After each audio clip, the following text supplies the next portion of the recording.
Selanjutnya perkenalkan, nama saya Resti Tamima Walia, nomor absen 26. Saya Mita Erlina, nomor absen 20. Saya Chelsea Viana, nomor absen 8. Saya Pipina Febrianti, absen 25. Saya Della Setiawati, absen 9. Di sini kita akan mewawancarai salah satu pabrik yang ada di Kecamatan Alian, Kabupaten Kebumen.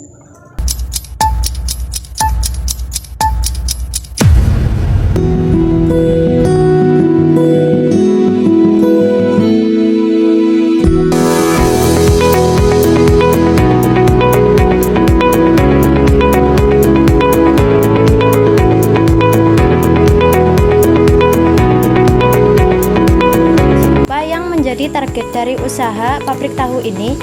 Kalau target mungkin pertama pemasarannya ya ke masyarakat sekitar ya. Kalau target yang pertama itu kan penghasilan ya yang dicari, berarti yang targetnya pasar-pasar kayak gitu yang ditargetin, terutama kan yang terdekat, yang diusahain yang paling dekat bisa dijangkau, yaitu target pertama ya, buat mungkin penghasilannya dari jarak waktu, transportasi, terus pengeluaran juga mungkin bisa dihemat. Kalau kedua kan targetnya itu mungkin menciptakan lowongan pekerjaan ya buat warga sekitar, kayak seperti inilah yang bungkus bisa ibu-ibu terdekat, bisa menciptakan lagi penghasilan tambahan mungkin kayak gitu. Yang pertama ya penghasilan aja kayak gitulah targetnya itu. Ya, terima kasih Bu.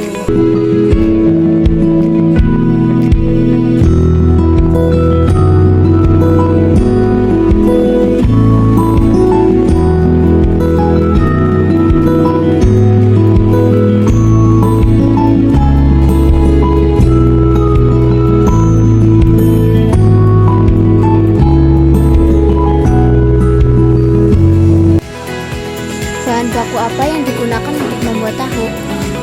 Bahan baku utama ya kedelai seperti ini nih. Bahan bakunya ya yang pertama itu kedelai.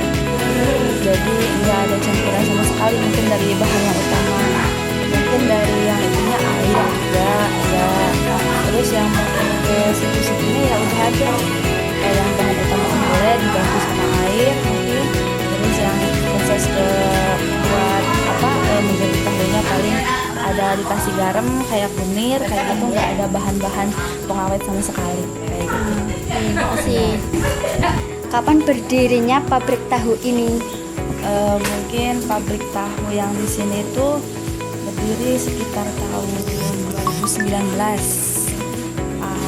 bulan-bulan Oktober 2019 di sini pertama kali berdiri.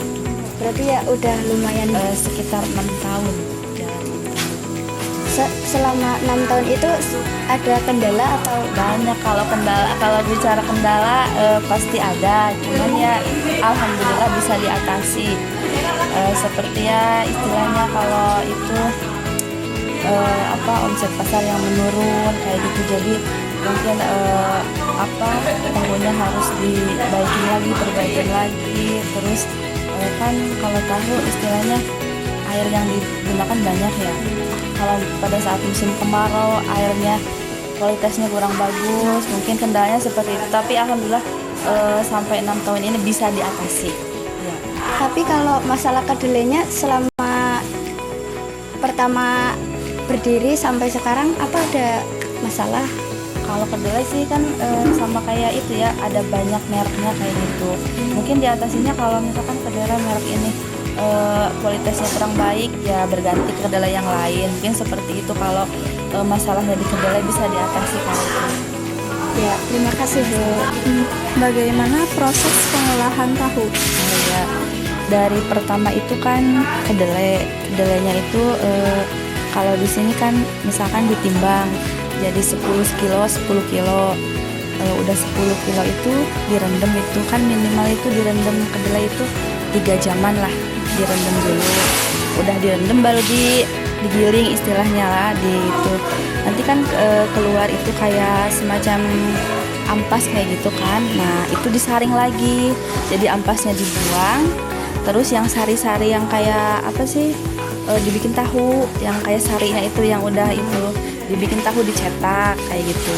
Udah dicetak, didiemin kan jadi agak keras kayak gitu ya. Udah mungkin agak mendan keras kayak gitu, direbus. Udah direbus kayak gitu, diangkat. Yang putih ya putih, yang mau kuning ya pakai kunir kayak gitu. Kunirnya digiling kayak gitu. Kunir bukan pewarna tapi kunir ya. Terus udah kayak gitu, udah itu diangkat, didinginin pakai air yang mengalir. Jadi tahunya bisa dalamnya lembut tapi luarnya agak keras kayak gitu. Ya udah kayak gitu ya udah, tinggal di packing. Kalau yang mau di packing, kalau yang istilah yang mau di ember kayak gitu. Tergantung istilahnya permintaan yang di produsen lah kayak gitu, konsumen kayak gitu. Kalau boleh tahu ampasnya dibuangnya kemana ya? Kalau ampas nggak dibuang. Kalau ampas itu ini nih, kayak ini nih, seperti ini. Ada yang ambil buat pakan sapi, buat pakan kambing kayak gitu. Ada yang mungkin dibuat kayak semacam oncom, terus tempe kabul kayak gitu. Jadi ampasnya nggak sama sekali dibuang kayak gitu. Iya. Kalau boleh tahu di mana lokasi pabrik tahu ini berada ya Teh? Pabrik tahu ini berada di Kampung Duku Jaganaya, RT 3, RW 3, desanya Suratuna. Oh, oke. Ya. Kalau boleh tahu di sini ada satu cabang atau ada cabang lain dari pabrik tahu ini? Ya, sebenarnya ini tuh pertama yang ini. Cabangnya mungkin banyak lagi sebenarnya. Di daerah Purworejo ada, di daerah Banjarnegara ada. Oh iya. Sampai ke mana itu Sidarija, kayak Randulongka juga ada sebenarnya. Jadi ini salah satu cabangnya kayak gitu. Oh iya. Berarti cabang dari pabrik tahu ini bukan hanya di daerah Kabupaten Kebumen ya?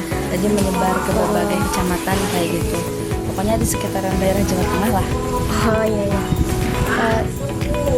Terus mengapa memilih menjalankan usaha pabrik tahu ini? Yang pertama mungkin emang dari turunan ya, maksudnya dari sananya emang sebagian besar keluarga itu emang dari pengrajin tahu. Oh iya. Jadi ada yang di wilayah misalkan di daerah DKI Jakarta kayak gitu, di Bekasi. Jadi mungkin emang dari pertama itu udah ada kayak emang udah biasa aja melihat proses kayak gitu pabrik tahu kayak gitu. Jadi mungkin udah paham dari dulu. Jadi ya mencoba ke daerah Jawa Tengah, alhamdulillah udah 6 tahun berhasil istilahnya lah mengembangkan pabrik tahu yang dari sana. Jadi mungkin emang keahliannya lah dari sana. Udah dibilang seperti itu. Iya. Berarti pabrik tahu ini bisa diistilahkan turun temurun ya Teh ya? Iya kayak gitu, turun temurun. Dari yang pertama, kedua kayak gitulah istilahnya.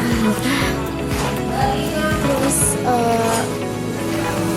awal berdirinya itu kalau boleh tahu di Jawa mana ya Teh? Kalau berdirinya yang pertama itu di daerah Kedung Bener. Sebelah mana itu ya? Wanabaya apa ya? Nah sebelah sana ya. Jatisari. Sebelah sana. Terus emang ini pindahan, tapi masih daerah Kebumen sih. Cuman tadinya belum di sini. Jawa Tengah ya? Iya masih Jawa Tengah. Cuman ini emang pindahan kedua kayak gitu di sini. Baik, terima kasih.